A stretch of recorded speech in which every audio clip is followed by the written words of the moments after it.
Please be seated. So I just want to take a quick moment and do some interpretation there, because that reading from Swedenborg probably reads like a guy from 300 years ago who's paid by the word.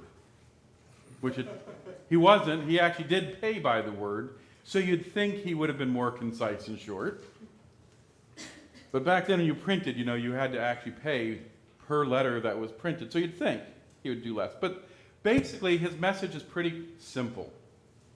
When we are not spiritually awake, when we do not understand that there is a spiritual reality, we think that material stuff is good. We define what is good and bad based on our senses and the stuff that we do.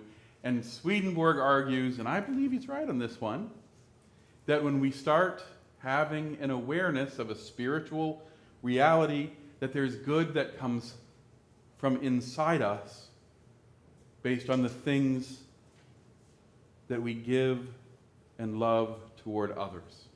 That's basically what he's saying. But he says it really in a complex way.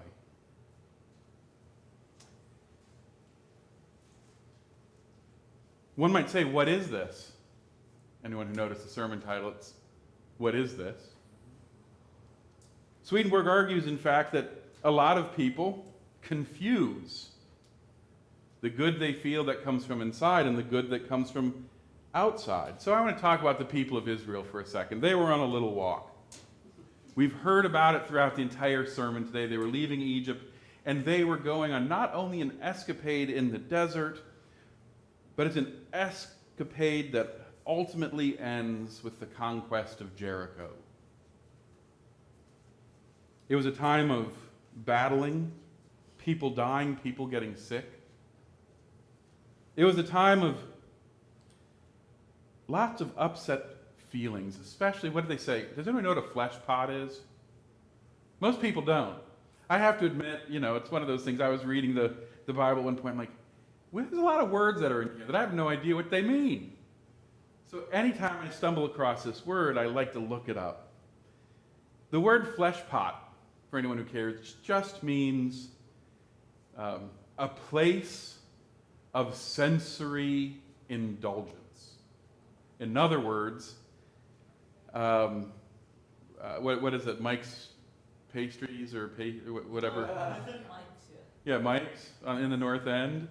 Or, you name it. You could say it's Ruth Chris's Steakhouse. You could say it's the theater in any place that just really makes you feel like you're just surrounded by opulence and wealth. You're full of sensual pleasures. So the people of Israel are kind of right in line with what Swedenborg's saying. They're saying, you know what, it was better. It was better when we were in Egypt and we got to hang out next to the pastry joint. Right? And Swedenborg would say, well, that's because they weren't spiritually aware yet. And maybe, I don't know how many of you knew Israel back then, but it wasn't the land of milk and honey you think you were expecting. Speaking of milk and honey and odd manna things, this is a funny thing. Did you know that most of our breakfast cereals are based out of religious fanaticism? The Kellogg Company and the Post Company, actually, the idea was that these were medically sound health food diets. And even in the 1900s, cornflakes were advertised to be manna from heaven. And they said especially good with cream and sugar, or honey. So I think about this concept of land of milk and honey, and manna, and it's cornflakes. It wasn't until a Christian minister, by the way, it was not the medical community, sorry Doug, to say that this stuff wasn't healthy for you and shouldn't be branded as a heavenly food. It was a minister who said it was sacrilegious to label cornflakes as being manna from heaven. It was an improper use of advertising. Anyway, but here we are with manna. These people are hungry. They're walking around Israel. They're having all these people raid them and attack them, all these problems, and they're getting upset, and they go to Moses and said, we want to go back to the flesh pots. We want some pastry. So Moses went to God and asked God for help, and God responded. Has anyone ever eaten quail? It's not that easy to eat, especially if you kind of do it camping. Not that I've ever had, fine linens eating quail while camping, but I like to think that the more expensive the food, the more difficult it is to eat and prepare. Does that make sense? It's like table manners are designed to make it look like you're not actually hungry when you eat. Everything that is considered to be high culture is about slowing you down so you don't look hungry. But that's beside the point. Quail isn't necessarily that easy to eat, and what they end up getting in the morning is this white, flaky stuff all over the ground. And when I wanted to use corn, Frosted Flakes as a descriptor of what it might look like, but I think imagine really big and coarse mashed potato flakes. These people wake up and they're told, go get your breakfast. Now I know the people of Israel aren't living in the same time of cleanliness that we are today, but what would it be like for you to wake up and see your food all over the ground? Okay, some people in college are used to that. But it was cooked at least at one point. They wake up and it's not like the food is nicely placed somewhere. You literally cannot go anywhere without stepping on it. I don't know about you. I would respond like the people of Israel with, what is it? I'm guessing most would. Well, they were told they could collect it, eat it, but they couldn't keep it. Every day, they had to harvest it anew. They could collect it into actually huge baskets because it was everywhere. But if they tried to eat it in the morning, it was worm-infested and rotten.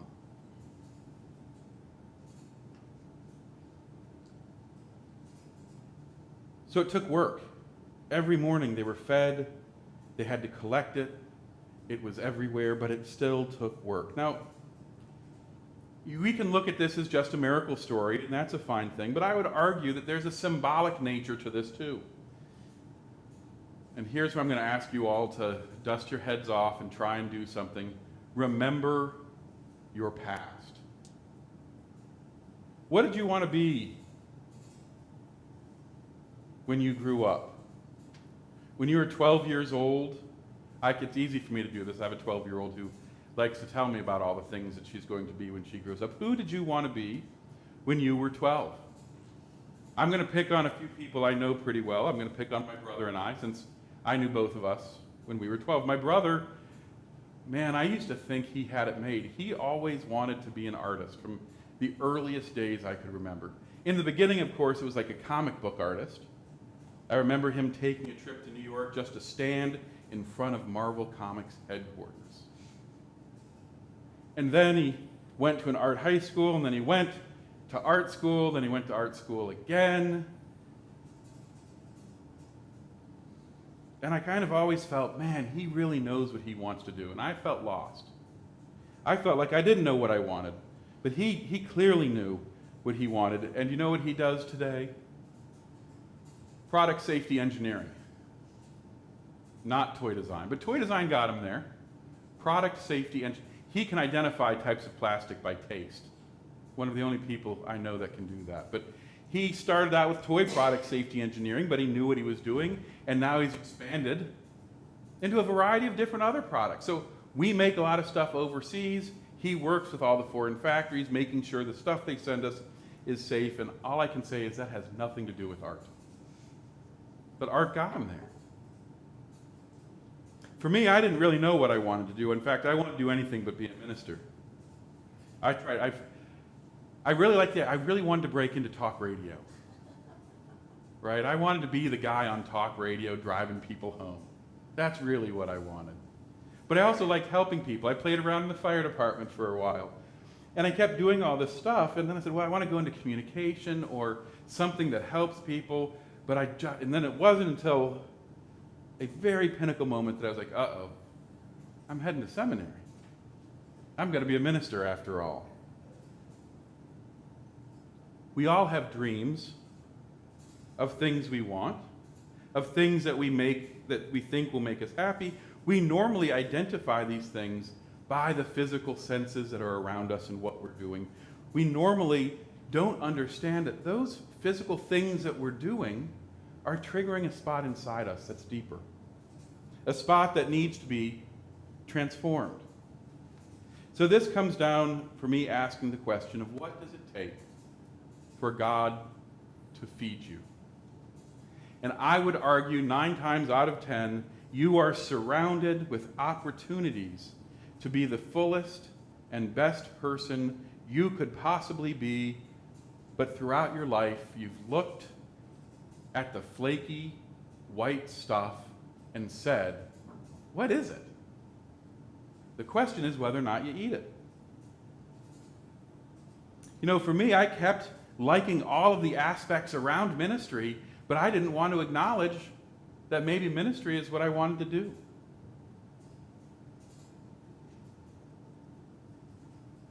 A lot of people struggle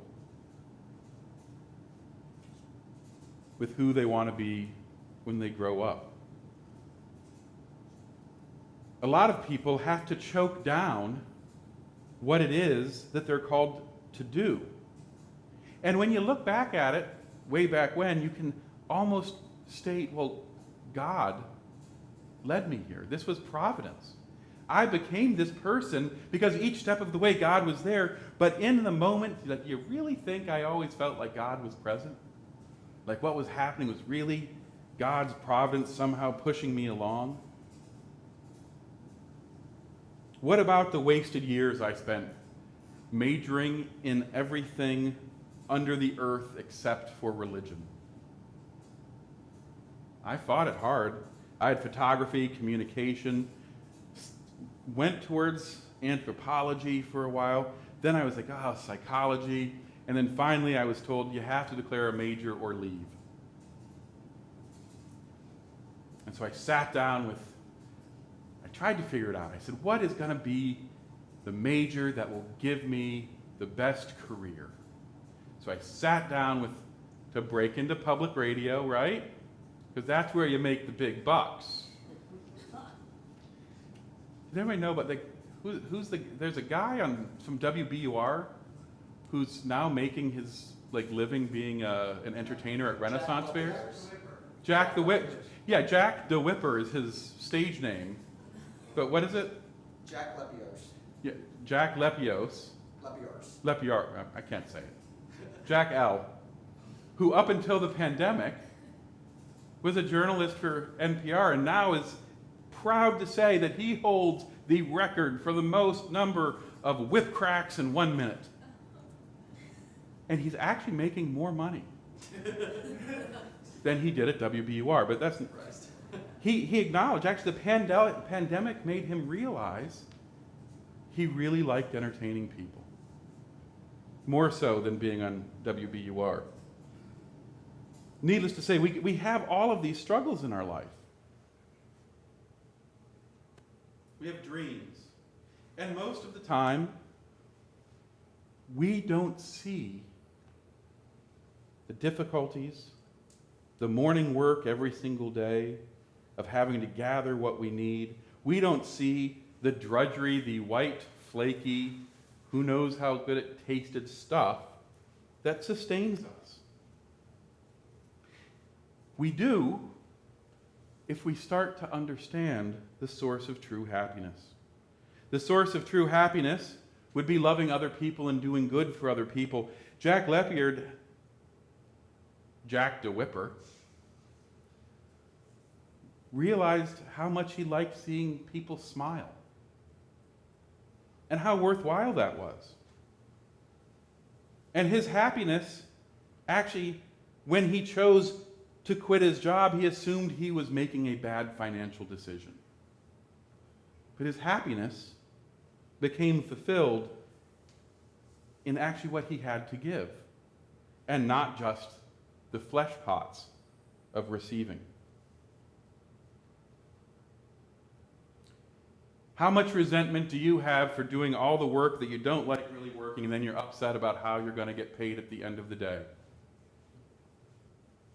What are the deals that you're making for the wrong reason, when the reality is the ability to feel good is so prevalent in your life that you can't step anywhere without being surrounded by it? You have the ability to harness the love that God created you to live every moment of every day.